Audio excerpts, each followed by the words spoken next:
An aircraft was burning. The pilot was screaming. And everyone on the ground was praying that one man's impossible invention would actually work. September 1943. RAF Duxford Airfield, England. A Supermarine Spitfire had just crash-landed with its fuel tank ruptured. Fire was crawling across the wings toward the cockpit.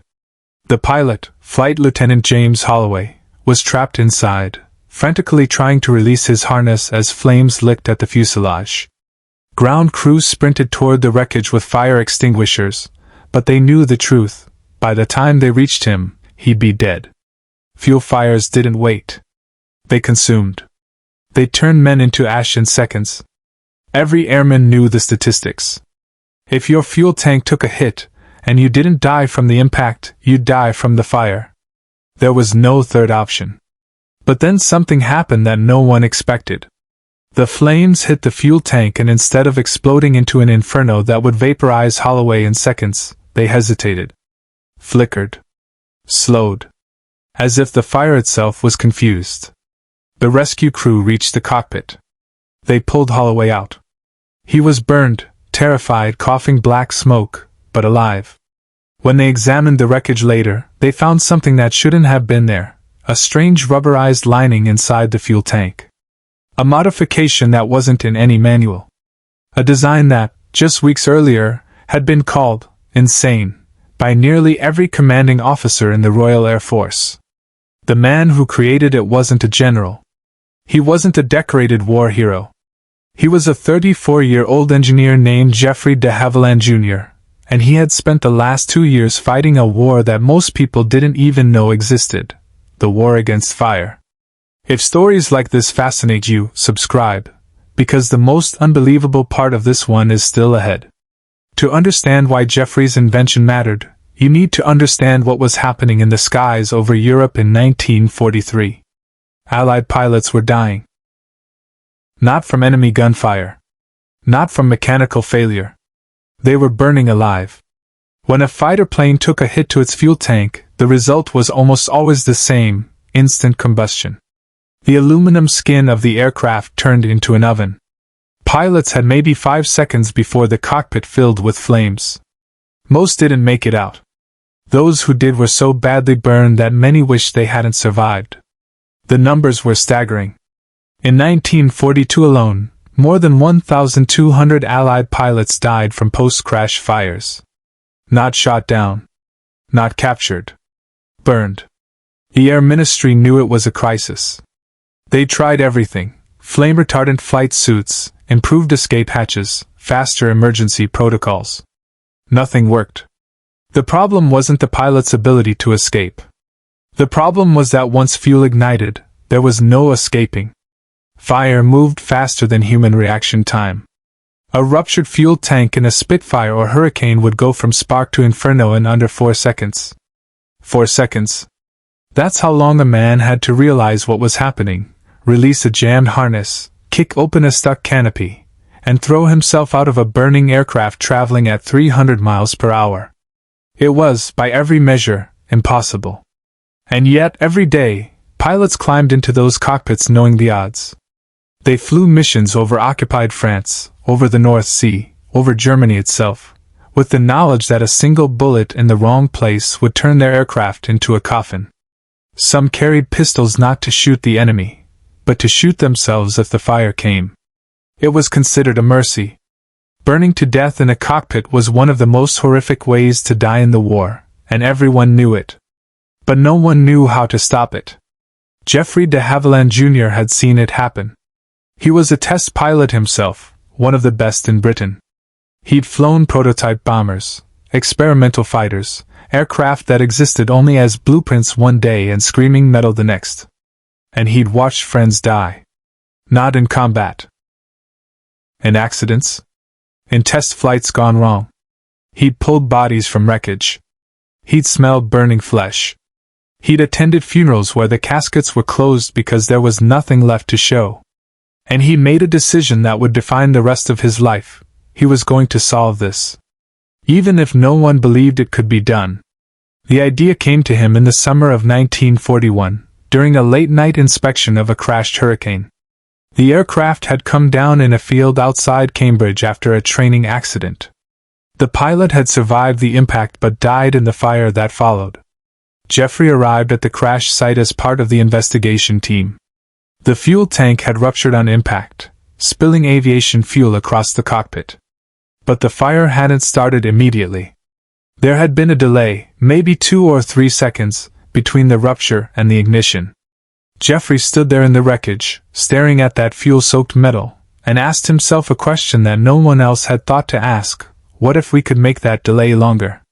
What if, instead of trying to prevent fire, we slowed it down? The concept was radical. Every fire suppression system in existence focused on stopping ignition, removing oxygen, adding flame retardants, sealing fuel lines. But Geoffrey saw it differently. Fire needed 3 things: fuel, oxygen, and heat. You couldn't remove the fuel. It was the whole point of the tank. You couldn't remove the oxygen. The tank was open to the atmosphere to prevent pressure buildup. But what if you could delay the heat transfer? What if you lined the inside of the fuel tank with a material that absorbed the initial energy of combustion, buying the pilot precious extra seconds to escape? Not minutes. Not even a full minute. Just 30 or 40 seconds. Enough time to get out. He started experimenting in secret. Not in a lab. Not in a military facility. In his garage. He used old fuel drums, sheets of rubber, synthetic polymers, anything he could get his hands on.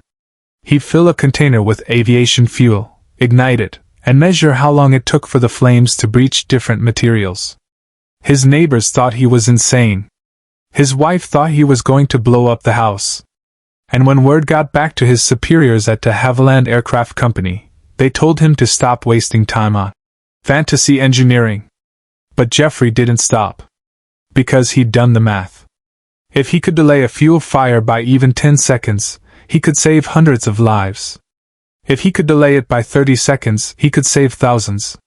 The challenge was finding a material that could withstand the temperatures, wouldn't add significant weight to the aircraft, and could be manufactured at scale. Rubber was too heavy. Asbestos was too brittle. Synthetic foams melted. For 6 months, every test failed. He'd wake up at dawn, run tests before work, come home covered in soot and burn marks, and start again. His colleagues thought he'd lost his mind. His commanding officers told him to focus on real engineering problems. But Geoffrey kept testing. Then, in early 1942, he found it. An experimental polymer blend originally designed for industrial insulation. It was lightweight, heat-resistant, and when applied in thin layers, it created a temporary barrier that absorbed the initial blast of combustion. It didn't stop fire. It didn't extinguish flames. But it slowed them down. In his garage tests, a fuel fire that would normally reach lethal temperatures in 3 seconds took nearly 40 seconds when the container was lined with his material. 40 seconds. More than enough time for a pilot to release his harness, kick open the canopy, and jump. Geoffrey took his findings to the Air Ministry. He presented data, test results, thermal charts. He brought samples of the material. He showed them footage of his tests. The response was immediate and unanimous. Rejection. The reasons were predictable. The material wasn't proven in real-world conditions. It would add weight to aircraft that were already flying at the edge of their performance envelope. It would require retrofitting thousands of planes, a logistical nightmare. And most damningly, it went against every established principle of fuel tank design. One senior officer called it a solution in search of a problem. Another said, if God wanted fuel tanks lined with rubber, he wouldn't have made them out of metal. But Geoffrey had one advantage: he was a test pilot. He had access to aircraft. And he had friends in the engineering workshops who owed him favors. So he did what any obsessed engineer would do. He installed his lining in a fuel tank without telling anyone. It was a Spitfire Mark V, tail number P8331, scheduled for a routine test flight. Geoffrey didn't fly it himself. He didn't want to be accused of staging a demonstration. Instead, he watched from the ground as another pilot took it up, ran it through standard maneuvers, and brought it back down. Nothing unusual. Nothing dramatic. Just a normal flight. But Geoffrey knew that tank was different. And he knew that if that plane ever took a hit, the pilot inside would have a chance. 3 months later, that plane crashed. And Flight Lieutenant James Holloway walked away alive. The crash happened on a gray morning in September. Holloway had been running gunnery practice over the North Sea when his engine started losing power. He turned back toward Duxford, but the aircraft was descending too fast. He tried to make the runway. He almost did. The Spitfire hit the ground hard, bounced, skidded across the grass, and came to rest with one wing crumpled and fuel pouring from the ruptured tank. Holloway was conscious but trapped. His harness had jammed on impact. The canopy was stuck. And then he smelled it. Aviation fuel. And smoke. Fire erupted along the wing. Holloway could see it through the cockpit glass, orange flames spreading toward him. He pulled at the harness release. It wouldn't budge. He kicked at the canopy. It wouldn't move. He was going to die. He knew it. Everyone watching from the control tower knew it. This was how it always ended. But then the fire reached the fuel tank and something strange happened. It didn't explode. It didn't flash over the cockpit in a wave of flame. It burned, but slower. Holloway had time. Not much. But enough. He ripped the harness free. He kicked the canopy with both feet. It finally gave. He threw himself out of the cockpit just as the fire reached the seat. The crash investigation was thorough. When engineers examined the wreckage and found the unauthorized modification, there was fury. Geoffrey was summoned to a disciplinary hearing. He was accused of tampering with military equipment, endangering pilots, and violating protocol. The penalty could have been court-martial. But then something unexpected happened. Holloway himself testified. He stood in front of a room full of officers and said, "I should be dead. The fuel tank ruptured on impact. I saw the flames. I felt the heat. But they didn't reach me. Not immediately. I had time. I don't know what was in that tank, but whatever it was, it saved my life." The room fell silent. One of the officers asked Geoffrey to explain. He did. He showed them his data. He explained the polymer lining. He demonstrated how it worked. And then he said something that changed everything. "We're losing more pilots to fire than to enemy action. That's not acceptable. I can fix this. Let me fix this." The charges against Geoffrey were quietly dropped. And within 2 weeks, the Air Ministry issued an order: retrofit every fighter aircraft in the RAF with Geoffrey de Havilland's self-sealing, fire-retardant fuel tank lining. Production began immediately. Engineers at de Havilland Aircraft Company worked around the clock to manufacture the material. Installation teams were deployed to every airfield in Britain. By the end of 1943, more than 4,000 aircraft had been modified. By the end of the war, nearly every Allied fighter and bomber flying over Europe carried Geoffrey's invention. The impact was immediate and measurable.